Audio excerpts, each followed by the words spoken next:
Udah 3 bulan lebih gue pakai Samsung Galaxy S25 ini sebagai daily driver. Bisa gue bilang HP ini nyaman banget untuk dipakai. Gimana nggak? HP ini tuh punya ukuran yang compact, jadinya untuk navigasi satu tangan ini udah gampang banget. Dan kalau misalnya kita ngomongin soal performance, ini menurut gue udah ngebut banget ya. Snapdragon 834 Galaxy, mau kalian multitasking, rendering, main game berat, ini semuanya dilibas dan nggak ada masalah sama sekali.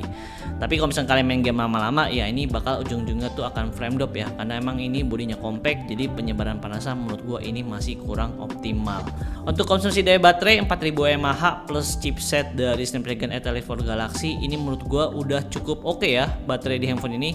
Untuk screen on time yang bisa gue dapat sehari-hari, biasa gue dapat tuh di 5-6 jaman dengan kondisi WiFi plus cellular data.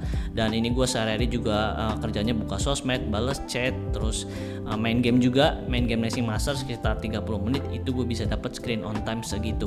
Jadi sehari ini gue ngecas paling cuma sekali aja. Hal yang paling gue suka juga di S25 ini jelas ya, One UI 7 plus AI-nya yang emang bener-bener canggih. Bayangin aja, foto dengan background orang aja bisa dihilangin loh, dan hasilnya rapih banget.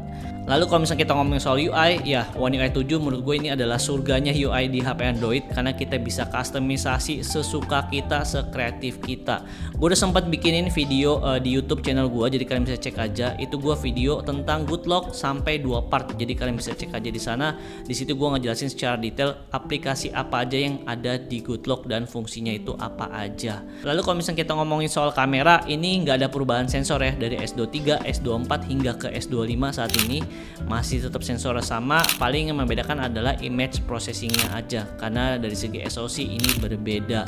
Sekarang hasil fotonya menurut gue lebih kalem ya, lebih ke arah natural, nggak segonjreng kayak seri-seri pendahulunya. Untuk hasil videonya juga di S25 ini bisa ngerekam sampai di resolusi 8K 30 fps untuk lensa utamanya, dan seperti biasa untuk semua lensanya punya hasil footage yang stabil. Udah kelas flagship lah ini, no complaint sama sekali. Oh ya, sekarang di S25 di mode video Pro-nya udah ada fitur lock profile. Kepake banget nih buat kalian yang suka color grading untuk videonya. Dari semua kelebihan yang gue udah sebutin tadi, paling yang kekurangannya menurut gue ini enggak banget adalah di pengecasannya yang masih di 25 watt aja.